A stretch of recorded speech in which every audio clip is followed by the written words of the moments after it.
आवाज़ ख़बर शेयर कंदासीं। ओबावड़ो खां पीपी 266 ते नंढी चूंड थी गैर हतमी ऐं गैर सरकारी नतीजा अचण जो सिलसिलो जारी थी वियो। आवाज़ ख़बर शेयर कंदासीं। पीपी उम्मीदवार सरदार मुमताज़ अली चांग 8265 वोट खणी अॻिते रहियो।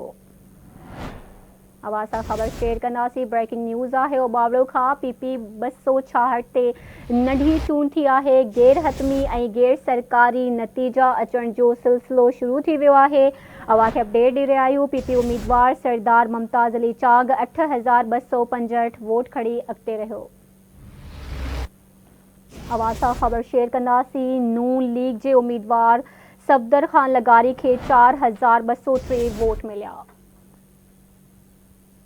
ब्रेकिंग न्यूज़ आहे। ओबावड़ो खां आवाज़ शेयर कंदासीं। पीपी 266 ते नंढी चूंड थी आहे। गैर हतमी ऐं गैर सरकारी नतीजा अची विया आहिनि। पीपी उम्मीदवार सरदार मुमताज़ अली चांग 8265 वोट खणी अॻिते रहियो।